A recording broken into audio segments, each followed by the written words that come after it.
Okay, so आपण आपलं HP चं नेक्स्ट लेक्चर स्टार्ट करूया. लास्ट लेक्चरला आपण 4 स्ट्रोक SI आणि CI इंजिनचं कन्स्ट्रक्शन वर्किंग पाहिलेलं आहे. 2 स्ट्रोक बी पाहिलं गेलं आपलं. 2 स्ट्रोक ती बघा, क्लासिफिकेशन ऑफ IC इंजिन झालं, 2 स्ट्रोक इंजिन झालं, 4 स्ट्रोक इंजिन झालं, 2 स्ट्रोक 4 स्ट्रोकमध्ये दोन्ही टाईप होऊन गेले. SI इंजिन पण झालेलं आहे आणि CI इंजिन पण झालं आहे. आता आपण 2 स्ट्रोक इंजिन आणि 4 स्ट्रोक इंजिन किंवा त्याला दुसऱ्या शब्दात SI इंजिन आणि CI इंजिन या दोघांचा डिफरन्स बघणार आहोत. डिफरन्स तुम्हाला पाहिजे तितके पॉईंट्स लिहिता येते. जवळपास आपण कमीत कमी 30 ते 40 पॉईंट लिहू शकतो. आपल्याला किती लक्षात ठेवायचे, आपण मोजकेच आणि सिम्पलवाले जे तेच लिहू आणि जे तुम्हाला कमीत कमी 10 ते 12 पॉईंट्स लक्षात ठेवायचे आहेत. ठीक आहे, तर स्टार्ट करूया वन बाय वन. बघा, 4 स्ट्रोक इंजिन, 2 स्ट्रोक इंजिन, याला दुसरं नाव तुम्हाला असं पण विचारलं जाऊ शकतं. 4 स्ट्रोक इंजिनला सॉरी ते याच्यामध्ये पेट्रोल इंजिन आणि डिझेल इंजिनमध्ये येतात ना, SI आणि CI इंजिन.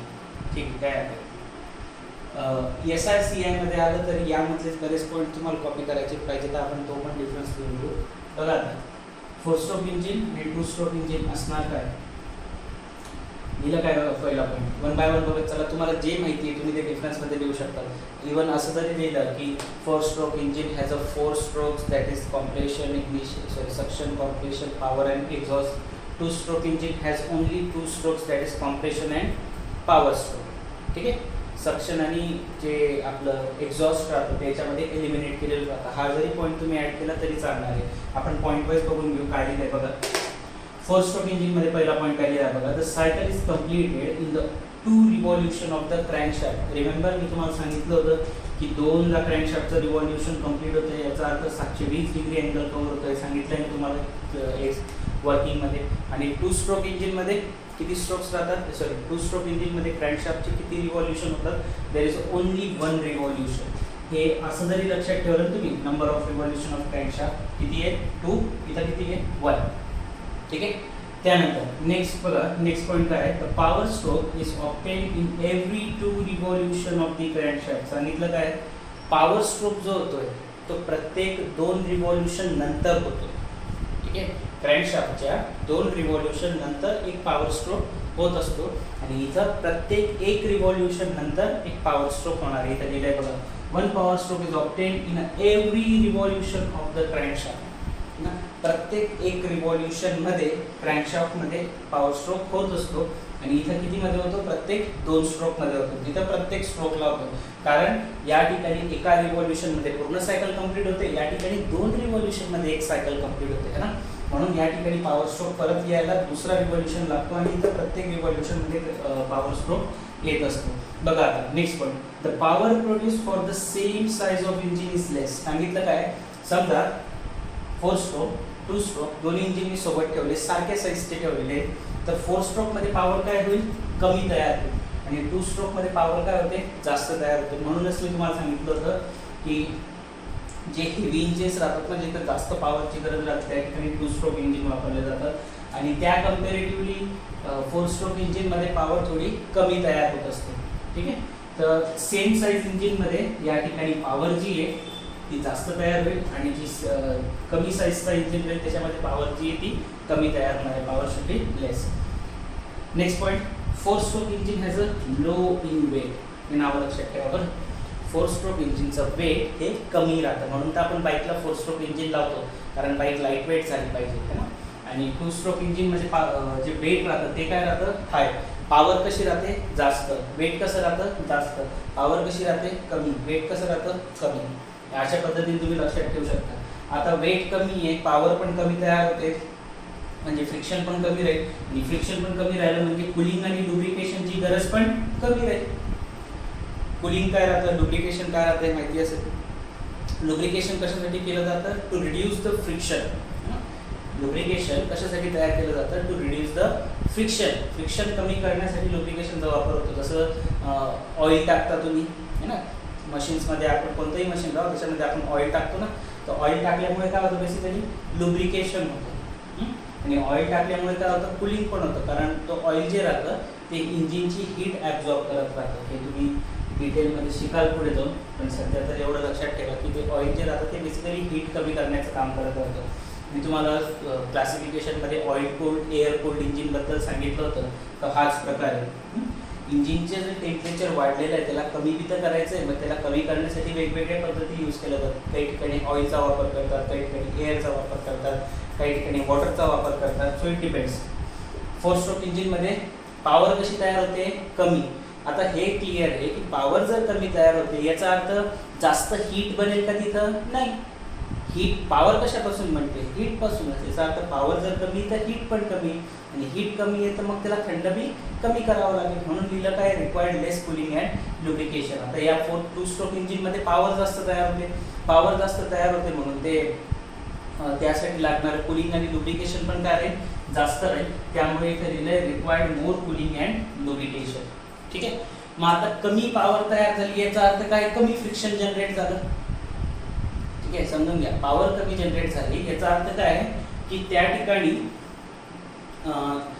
जे टेम्परेचर वाढतं इंजिनचं त्याच्यामुळे फ्रिक्शनली काउंट याच्यामध्ये जे टेम्परेचर वाढतं इंजिनचं because of the power generation, ते पॉवर कमी झाल्यामुळे टेम्परेचर पण कमी राहतं किंवा त्यामधली हीट पण कमी जनरेट झालेली राहते. म्हणून कुलिंग लुब्रिकेशनची गरज पण कमी आहे, आणि त्याचमुळे इंजिनचं जे विअर अँड टियर होतं ते सुद्धा कमी होतं. म्हणून इथे लिहिलेलं आहे lesser rate of wear and tear. Of course 2 स्ट्रोकमध्ये विअर अँड टियरचा रेट जास्त असणार आहे. Wear tear rate is more. ठीक आहे. आता हे माहिती आपल्याला. 4 स्ट्रोक इंजिनमध्ये काय राहतं? वॉल मेकॅनिझम आहे. वॉल्स लावलेले आहेत ना, इनलेट वॉल, एक्झॉस्ट वॉल. तसंच 2 स्ट्रोक इंजिनमध्ये काय होतं? पोर्ट होते, इनलेट पोर्ट आणि एक्झॉस्ट पोर्ट. सेम तसंच इथं वॉल आहे, इथं पोर्ट आहे. त्यानंतर initial cost is high. 4 stroke इंजिनची सुरुवातीची इन्व्हेस्टमेंट जी राहते ती जास्त राहते, आणि initial cost of 2 stroke engine is low. Running cost is less. आता याचा अर्थ काय? की ज्यावेळेस एकदा इंजिन कामात येऊन गेलं, म्हणजे इंजिनचं वर्किंग चालून गेलं, इंजिनला आपण एखाद्या मेकॅनिझम सोबत एखाद्या मशीन सोबत अटॅच करून दिलंय, तर 4 स्ट्रोक इंजिनचा जो मेंटेनन्स कॉस्ट राहतो ना, इथं मी एक पॉईंट अजून ॲड करू शकतो की मेंटेनन्स कॉस्ट इज लो. म्हणजे काय? रनिंग कॉस्ट मेंटेनन्स कॉस्ट एकच पकडलं जातं की ज्यावेळेस इंजिन काम करतोय त्यावेळेस त्याला लागणारी जी कॉस्ट आहे किंवा त्याचा जे मेंटेनन्सचा खर्च आहे तो काय राहतो याच्यामध्ये? कमी. आणि ते जर रनिंग कॉस्ट इथं काय राहते? 2 स्ट्रोक इंजिनमध्ये जास्त असते. परत एकदा बघूया सायकल किती स्ट्रोकमध्ये कंप्लीट होणार आहे? 2 रिव्हॉल्यूशन ऑफ द क्रॅन्कशाफ्ट. इथं 1 revolution of the crankshaft. Power stroke कधी जनरेट होईल? After the every 2 revolution of the crankshaft. इथे in every revolution of crankshaft power stroke generate होतो. पॉवरची प्रोड्यूस होते 4 स्ट्रोकमध्ये, ती कशी राहते? कमी. 2 स्ट्रोकमध्ये पॉवर जास्त. 4 स्ट्रोकमध्ये पॉवर कमी जनरेट होते याचा अर्थ त्याच्या कुलिंग आणि लुब्रिकेशनचा खर्च पण कमी राहतो किंवा required less cooling and lubrication. तसंच या ठिकाणी पॉवर जास्त जनरेट झाली म्हणून कुलिंग लुब्रिकेशनचा खर्च पण जास्त आहे. ठीक आहे. हा जो एक पॉईंट होता. 4 स्ट्रोक इंजिन कॉस्ट कशी राहते? कमी. इथं कॉस्ट काय असणार आहे? जास्त. त्यानंतर विअर टियरचा रेट, हीट कमी जनरेट झाली याचा विअर टियर बी कमी होणार, इथं विअर अँड टियर पण जास्त होतं. वॉल मेकॅनिझम आहे, पोर्ट मेकॅनिझम आहे. इनिशियल कॉस्ट हाय, इनिशियल कॉस्ट लो आहे. रनिंग कॉस्ट लो आहे, रनिंग कॉस्ट हाय. ठीक आहे. नेक्स्ट पॉईंट बघूया आता. याचे अजून काही पॉईंट्स लिहून घेऊ आपण 2 स्ट्रोक आणि 4 स्ट्रोकचे. नेक्स्ट पॉईंट बघा. मी 12च पॉईंट लिहिलेले आहेत टोटल मोजून, कारण जे सिंपल वाटले, जे इम्पॉर्टंट वाटले तेच काढलेले फक्त. तुम्ही 12 पॉईंट आरामात लक्षात ठेवू शकता. बघा आता नेक्स्ट पॉईंट काय लिहिलेला आहे? Volumetric efficiency is more due to greater time of suction. आता हे ग्रेटर टाइम ऑफ सक्शन काय राहतं हे तुम्हाला समजेल जो आपण नेक्स्ट कन्सेप्ट बघणार आहे वॉल टायमिंग डायग्रामचा, त्याच्यामध्ये समजून जाईल तुम्हाला. बेसिकली सांगण्याचा अर्थ हा आहे की सक्शन वॉल जो राहतो 4 स्ट्रोक इंजिनमध्ये जास्त वेळ ओपन राहतो ॲज कम्पेअर टू आता यामध्ये आपलं 2 स्ट्रोक इंजिनमध्ये. 2 स्ट्रोक इंजिनमध्ये सक्शन वॉल आहे का? 2 स्ट्रोक इंजिनमध्ये सक्शन वॉल नाहीच आहे, किंवा सक्शन पोर्ट जो आहे तो असं जास्त टाईमसाठी ओपन राहू शकतो का? नाही. तो पिस्टनच्या मुवमेंटवर डिपेंड करतं की सक्शन स्ट्रोक जो आहे तो सक्शन पोर्ट जो आहे तो किती वेळ ओपन असणार आहे. मग कम्पॅरेटिव्हली 4 स्ट्रोक 2 स्ट्रोकमध्ये जो सक्शन टाईम आहे ना तो कसा आहे? कमी आहे. फ्यूलला सक करण्यासाठी जो वेळ भेटतो तो 2 स्ट्रोकमध्ये कसा भेटतो? कमी भेटतो, आणि इथं कसा भेटतो? जास्त भेटतो. 4 स्ट्रोक इंजिनमध्ये सक्शनचा टायमिंग जास्त आहे किंवा सक्शन बॉल जो आहे तो जास्त वेळ ओपन राहतो आणि 2 स्ट्रोक इंजिनमध्ये जो सक्शन पोर्ट आहे तो कमी टाइम ओपन राहतो, असं तुम्ही सिंपल वर्ड्समध्ये लक्षात ठेवू शकता. स्कॅव्हेजिंग पण आपण आता बघणार आहे पुढे. इथे no need of scavenging, need of scavenging. Scavenging काय राहतं हे तुम्हाला समजेल आता नेक्स्ट कन्सेप्टमध्ये येईल. सगळे जेवढे पण पॉईंट्स तुम्हाला आता सध्या माहिती आहे ना हे सगळे आहेत. थर्मल इफिशियन्सी काय राहतं हे पण समजेल, स्कॅव्हेजिंग काय राहतं, सक्शन टाइम काय राहतं, हे सगळं आता येणाऱ्या 1-2 टॉपिकमध्ये येऊन जाईल तुम्हाला. पहिला पॉईंट काय सांगितलं मी या ठिकाणी, 9वा पॉईंट काय सांगितला, सक्शन टाइम जास्त राहील, सक्शन टाइम कमी राहील. इथं स्कॅव्हेजिंगची गरज नाही आहे, इथं स्कॅव्हेजिंगची गरज आहे. थर्मल इफिशियन्सी जी आहे त्या 4 स्ट्रोक इंजिनमध्ये ती हाय राहते आणि इथं थर्मल इफिशियन्सी कशी असणार आहे, लो असणार आहे. ठीक आहे, इफिशियन्सी कळतं ना. इफिशियन्सी म्हणजे जसं तुम्हाला मार्क्स भेटतात, समजा तुम्हाला भेटले आता तुमचा रिझल्ट लागला 70%, 75%, याचा अर्थ काय, ही तुमची इफिशियन्सी आहे. ठीक आहे, टोटल किती तुम्हाला इनपुट किती दिला होता कॉलेजवाल्यांनी, 100चा. तुमच्याकडे पर्सेंटेज किती ऑब्टेन करू शकत होते तुम्ही, 100. त्यापैकी तुम्ही किती केले, 70. तर ही काय झाली तुमची 70% इफिशियन्सी. तसंच इंजिनला तुम्ही पॉवर दिली समजा 100 आणि इंजिनने त्यापैकी तुम्हाला आउटपुट वर्क म्हणून किती दिलं, 80. तर इंजिन किती टक्के इफिशियंट आहे, 80%. कळतंय, याला म्हणतात इफिशियन्सी. तुम्ही शिकले पण असाल कदाचित, नाही पण शिकले असाल. थर्मोडायनामिक्समध्ये भरपूर मोठा यूज राहतो इफिशियन्सीचा. नाही पण माहिती असेल तर आपण ज्यावेळेस एअर स्टँडर्ड सायकल शिकू या चॅप्टरमध्ये त्यावेळेस तुम्हाला कळेलच. इफिशियन्सी काय या ठिकाणी 4 स्ट्रोक इंजिनमध्ये हाय, इफिशियन्सी 2 स्ट्रोक इंजिनमध्ये कशी असणार आहे, लो. त्यानंतर आता हा पॉईंट व्यवस्थित बघा. It is use where the efficiency is the prime importance. आपल्याला माहिती आहे याची इफिशियन्सी काय जास्त आहे, कोणाची, 4 स्ट्रोकची. याचा अर्थ काय की आपण जेवढं फ्यूल देतो है ना, आपण जितकं फ्यूल दिलं आणि फ्यूलचं कन्वर्जन कशामध्ये होतं आहे, बेसिकली ते वर्कमध्ये होतं आहे ना, एनर्जीचं कन्वर्जन वर्कमध्ये होतं आहे. 2 स्ट्रोक मी तेच करतोय, फ्यूल घेतो आणि त्याचं कन्वर्जन मेकॅनिकल वर्कमध्ये करून देतो. पण जेवढं वर्क 4 स्ट्रोक देतो तेवढं 2 स्ट्रोक देऊ शकत नाही. म्हणून 4 स्ट्रोकची इफिशियन्सी काय म्हणतोय आपण, जास्त आहे, 2 स्ट्रोकची इफिशियन्सी कमी आहे. आता व्यवस्थित बघा, याचा यूज कुठं होणार आहे 4 स्ट्रोकचा, मग ज्या ठिकाणी इफिशियन्सी हा प्राईम फॅक्टर आहे, आपल्याला जास्तीत जास्त इफिशियन्सी पाहिजे, जास्तीत जास्त आउटपुट पाहिजे है ना, कमी फ्यूल देऊन जास्तीत जास्त वर्क भेटलं पाहिजे, त्याला काय म्हणणार आपण, इफिशियन्सी दिली. आणि त्याच्यासाठी आपण कोणतं इंजिन यूज करणार, 4 स्ट्रोक. इथे बघा, याच्यामध्ये तुम्ही कन्फ्यूज होऊ शकता. Use where low cost, sorry पूर्ण मी लिहून दिलं आहे. Use where low cost, high weight, light weight sorry, आणि compactness of is a prime importance.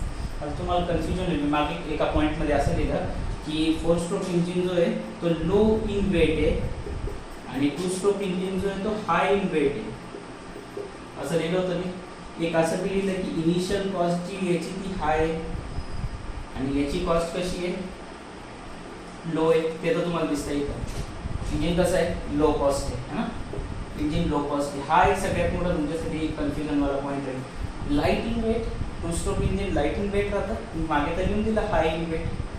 ठीक आहे, कारण काय बघा, जर सारख्या इफिशियन्सीची गोष्ट केली, समजा एक इमॅजिन करा की आपल्याकडे हे एक असं इंजिन आहे, ठीक, 4 स्ट्रोक इंजिन आहे समजा. ठीक, या 4 स्ट्रोक इंजिन आणि हे 2 स्ट्रोक इंजिन आहे, दोन्ही कसे आहेत, सेम साईजचे.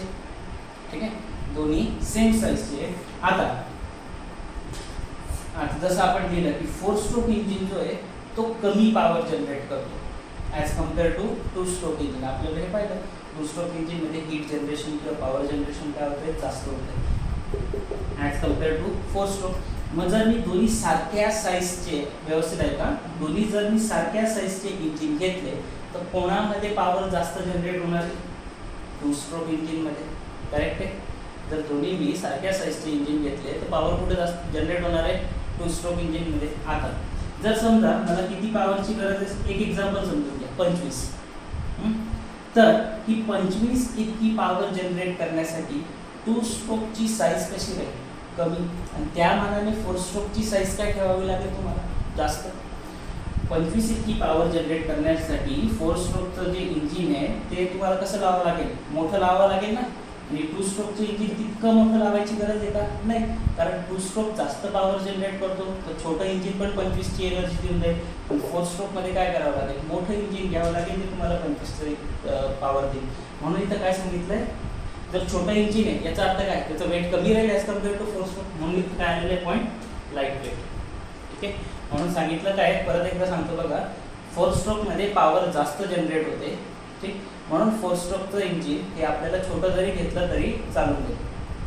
क्लिअर आहे, फोर स्ट्रोक इंजिन आपण छोटं जरी घेतलं तरी चालून जाईल. पण जर तेच तेवढीच पॉवर जर तुम्हाला फोर स्ट्रोकने बनवायची असेल तर तुम्हाला इंजिन त्या मानाने काय करावं लागेल, मोठं घ्यावं लागेल. त्या मानाने म्हणजे compare to the two stroke engine. हां, टू स्ट्रोक इंजिनच्या कम्पॅरिझनमध्ये फोर स्ट्रोक इंजिनची साईज काय घ्यावी लागेल तुम्हाला, मोठी.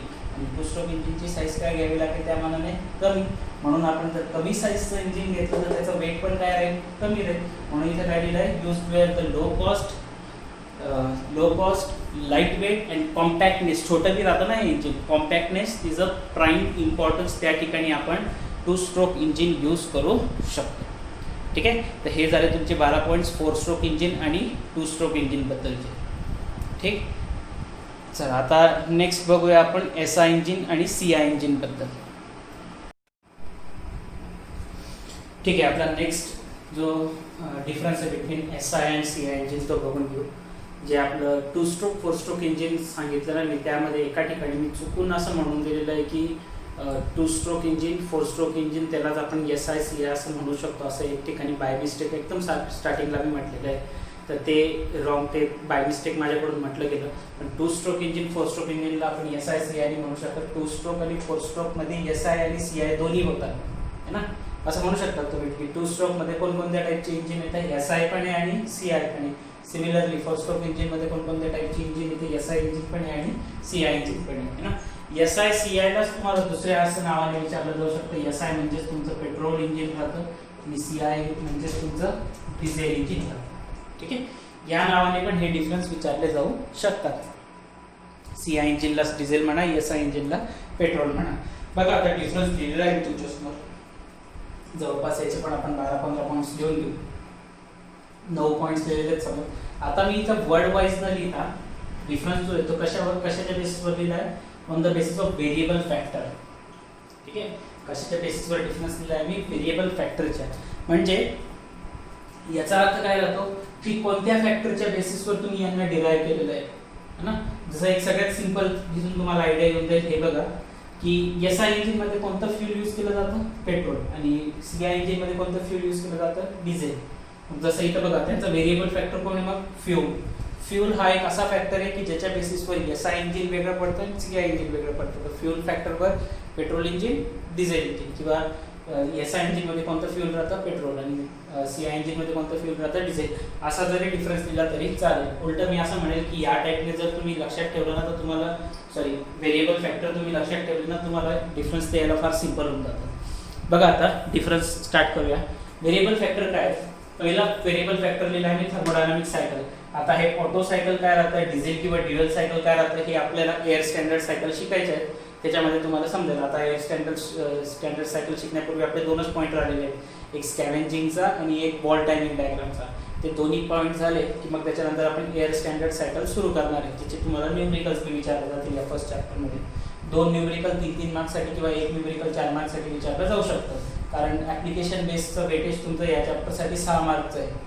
ठीक आहे, तर मे बी 2-3 साठी किंवा 1-6 मार्क्ससाठी हे चॅप्टर न्यूमेरिकल विचारले जाऊ शकतात. दिसतंय का तुम्हाला, कारण लाईट चालली गेली, एक सेकंड मी दारू पण देतो. दिसतंय, ओके. सो बघा आता पहिला जो डिफरन्स घेतलेला आहे आपण तो on the basis of thermodynamic cycle आहे. थर्मोडायनामिक सायकलच्या बेसिसवर 2 वेगवेगळ्या सायकल्स राहतात. SI इंजिनमध्ये जी सायकल यूज केली जाते ती तुमची ऑटो सायकल, आणि डिझेल इंजिनमध्ये जी सायकल यूज केली जाते किंवा CI इंजिनमध्ये जी सायकल यूज केली जाते ती डिझेल सायकल किंवा त्याला अजून ड्युअल सायकल पण म्हटलं जातं. ठीक आहे, तर या 2 सायकल जे आहेत ते CI इंजिनमध्ये वापरल्या जातात, डिझेल आणि ड्युअल सायकल. आणि SI इंजिनमध्ये एकच सायकल वापरली जाते, ती म्हणजे ऑटो सायकल.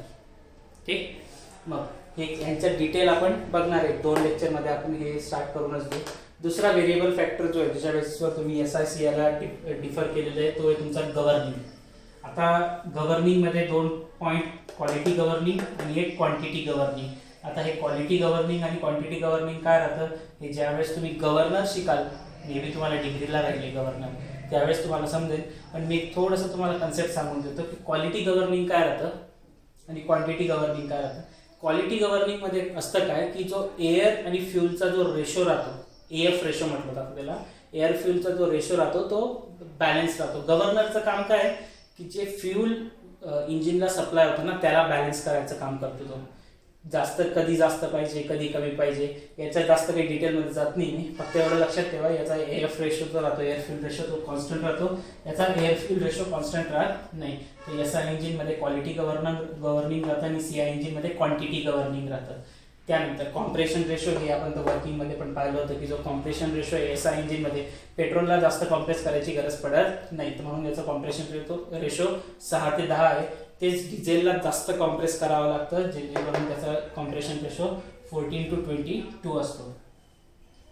फ्यूल जे SI इंजिनमध्ये पेट्रोल वापरलं जातं, CI इंजिनमध्ये डिझेल वापरलं जातं, सिंपल आहे.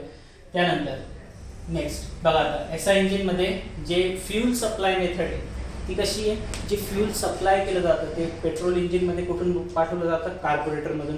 कार्बोरेटरमध्ये आपण शिकलेलो आहे की कार्बोरेटरमध्ये काय राहतं, चार्ज राहतो है ना. चार्ज म्हणजे काय, एअर प्लस पेट्रोलचं मिक्सचर राहतं है ना, किंवा गॅस, एअर पेट्रोलला मिक्स करून जो गॅस बनतो त्याला आपण काय म्हणत असतो आपण त्याला, चार्ज.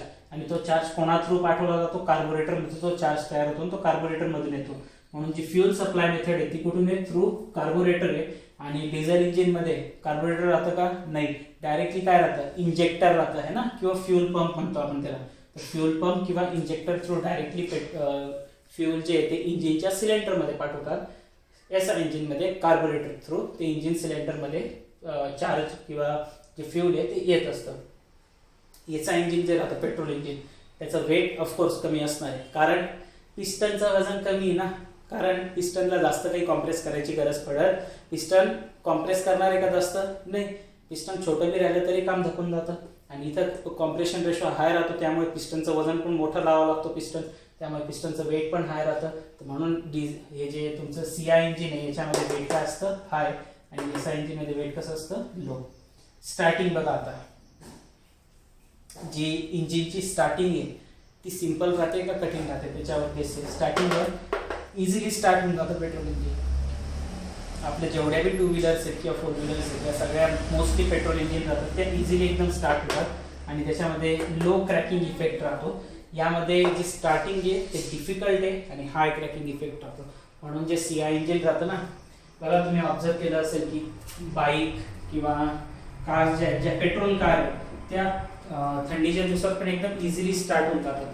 पण ट्रक, बस, हे जे हेवी मशिनरी आहे यांना स्टार्ट केल्यावर ते लोक 5-5 मिनिटापर्यंत चालू ठेवतात फक्त. कारण काय, कारण ते स्टार्ट व्हायला डिफिकल्ट राहतं. एकदा स्टार्ट झाल्यानंतर ते इंजिन गरम व्हायला बी टाईम घेतं. त्याची स्टार्टिंग कशी राहते, डिझेल इंजिनची डिफिकल्ट राहते, पेट्रोल इंजिनची स्टार्टिंग इझी राहते. इग्निशन कसं होतं, पेट्रोल इंजिनमध्ये स्पार्क इग्निशन होतं, स्पार्क प्लग लावलेला राहतो, आणि तेच डिझेल इंजिनमध्ये कॉम्प्रेशन करून इग्निशन होतं, म्हणून त्याला कॉम्प्रेशन इग्निशन असं म्हटलं जातं. ठीक आहे, आपण पाहिलं ना की कॉम्प्रेशन होतं, आणि कॉम्प्रेशन जेव्हा पिस्टन TDCच्या एकदम जवळ येतो तेव्हा फ्यूल इंजेक्टरमधून फ्यूल खाली टाकलं जातं. मग फ्यूल सिलेंडरमध्ये आल्यानंतर त्याचं मग ते पॉवर जनरेट होते किंवा तिथं कंबशन होतं. म्हणून त्या ठिकाणी आपण त्याला इग्निशन म्हणतो, कॉम्प्रेशन इग्निशन. आणि इथं कंबशन करण्यासाठी आपण स्पार्क प्लग लावलेला राहतो, म्हणून त्याला आपण स्पार्क इग्निशन म्हणतो. ऑपरेशनची जी लाईफ आहे बघा, पेट्रोल इंजिनची लेस आहे आणि डिझेल इंजिनची जास्त आहे. म्हणजे पेट्रोल इंजिन जे ते लवकर खराब होऊ शकतं आणि जे डिझेल इंजिन आहे ते जास्त काळापर्यंत चांगलं राहू शकतं. ठीक आहे, जास्त काही कठीण नाही आहे, सिम्पल कन्सेप्ट येते. आता हे डिफरन्स जे आहेत ते तुम्ही लक्षात ठेवायचे आहेत. मी पॉईंट वाईज लिहून देतो आहे, यांना व्यवस्थित लिहून थोडे 1-2-4 वेळेस वाचून घ्या तर तुम्हाला लक्षात पण राहून जाईल आणि हे विचारले सुद्धा जातील तुम्हाला, आहे ना. ठीक आहे, चला नेक्स्ट पुढचे पॉईंट्स बघूया. आता नेक्स्ट पॉईंट बघूया बघा. आता 10 नंबरचा आपला पॉईंट आहे, जो फॅक्टर आहे तो आहे आपला नॉईस आणि व्हायब्रेशन. व्हायब्रेशन कशामध्ये जास्त तयार होतील आणि व्हायब्रेशनमुळे ऑफकोर्स नॉईस तयार होणार आहे. ठीक, तर पेट्रोल इंजिनमध्ये पिस्टनची साईज लहान आहे आणि तिथं स्पार्क राहतो जो इग्निट करायला मदत करतो. त्यामुळे तिथं जे कॉम्प्रेशन बनतं ते ऑफकोर्स कमी बनतं. त्यामुळे तिथं जे व्हायब्रेशन बनतात ना बिकॉज ऑफ द कंबशन ते सुद्धा कमी राहतात. आणि CI इंजिन जे ते ॲक्च्युली साईजमध्ये मोठे पण राहतात, हेवी राहतात. त्यांच्यामुळे त्याचा जो नॉईस तयार होतो तो जास्त तयार होतो. ठीक आहे. पुढचं इनिशियल रनिंग कॉस्ट. सुरुवातीचं जी इन्व्हेस्टमेंट आहे ती ऑफकोर्स पेट्रोल इंजिनमध्ये इनिशियल कॅपिटल कॉस्ट जी आहे, initial cost initial capital cost जी आहे ती लो आहे आणि या ठिकाणी हाय. का बरं? जे इंजिन आहे ते जास्त पॉवरवालं राहतं. कोणतं? CI engine. मी तुम्हाला पहिलेच सांगितलं ज्या ठिकाणी जास्त पॉवरची गरज राहते ना त्या ठिकाणी डिझेल इंजिन वापरले जातात. ज्या ठिकाणी लो पॉवरची गरज आहे त्या ठिकाणी पेट्रोल इंजिन वापरले जातात. लो पॉवरची गरज आहे म्हटल्यावर तिथं इंजिनची साईज पण लहान राहते आणि हाय पॉवरची गरज आहे म्हटल्यावर इंजिनची साईज जास्त राहते. त्यामुळे कधी पण इंजिन जे आहे ते इथं हायर कॅपिटल कॉस्टवालेच राहतात आणि ते पेट्रोल इंजिन जे आहेत ते स्वस्त राहतात. स्वस्त काय राहतात? कारण ते छोट्या साईजचे बनवलेले राहतात आणि ते त्यांची पॉवर जनरेशनची कॅपॅसिटी पण कमी राहते. Running cost. ठीक आहे. रनिंग कॉस्ट पेट्रोल इंजिनची काय आहे? ऑफकोर्स पेट्रोल महाग आहे तर पेट्रोल इंजिन वापरण्यासाठी तुम्हाला जी कॉस्ट पे करावी लागते ती जास्त राहणार आहे आणि जी CI इंजिनसाठी कॉस्ट काय असणार आहे? कमी असणार आहे. स्पीड. पेट्रोल इंजिनचं स्पीड ऑफकोर्स काय आहे? हाय. पेट्रोल इंजिन आपण त्या सगळ्या ठिकाणी वापरतो जिथं आपल्याला स्पीडची आवश्यकता राहते. डिझेल इंजिनमध्ये स्पीड कम्पेअरेटिव्हली कमीच असतो. त्यानंतर इफिशियन्सी कोणाची जास्त असणार आहे बघा इथं व्यवस्थित लक्षात आहे. Maximum efficiency is lower as the compression ratio is low. काय सांगितलंय? इफिशियन्सी जी राहते पेट्रोल इंजिनची ती कशी राहते? लो राहते. का बरं? कारण कॉम्प्रेशन रेशो काय पेट्रोल इंजिनचा? कमी आहे. इथं इफिशियन्सी काय राहते? हाय राहते कारण कॉम्प्रेशन रेशो काय? हाय. याची मॅक्सिमम इफिशियन्सी काढली आपण आणि याची मॅक्सिमम इफिशियन्सी काढली तर दोघांमधून मोठी कोण येणार आहे? ही व्हॅल्यू, कारण याचं कॉम्प्रेशन रेशो जास्त आहे. त्यानंतर पुढचं 15 नंबरचं वेट. वेट कोणाचं जास्त राहील? ऑफकोर्स डिझेल इंजिनचं वेट जास्त असणार आहे. साईज मोठी ना, जास्त पॉवरसाठी वापरले जातं. हेवियर इंजिन राहतं, हे लाईटर असणार आहे. आणि त्यानंतर लास्टचा जो भाग होता तो टेम्परेचरचा. ऑफकोर्स पेट्रोल इंजिनचं जे टेम्परेचर राहतं ते हाय राहतं due to low thermal efficiency. ठीक आहे. थर्मल इफिशियन्सी काय राहते याची? कमी. आणि CI इंजिनमध्ये जी आहे ती थर्मल इफिशियन्सी काय असते? जास्त असते. त्यामुळे या ठिकाणी जे टेम्परेचर क्रिएट होतं ते लो राहतं, या ठिकाणी टेम्परेचर क्रिएशन हाय राहतं. ठीक आहे. आणि त्याच्यामध्ये डिटोनेशन होतं आणि याच्यामुळे टेम्परेचर कमी असल्यामुळे पण पॉवर जास्त जनरेट होते, व्हायब्रेशन जास्त होतात, त्याच्यामध्ये नॉकिंग होतं. डिटोनेशन आणि नॉकिंग काय राहतं हे तुम्हाला डिग्रीला कळेल. ठीक आहे. तर आजचं लेक्चर आपण इथंच थांबूया. बॉल टायमिंग डायग्राम जर आपण ॲड केलं तर खूप जास्त मोठं लेक्चर होऊन जाईल. त्यामुळे आपण बॉल टायमिंग डायग्रामचा जो कन्सेप्ट आहे आपण नेक्स्ट लेक्चरला स्टार्ट करू.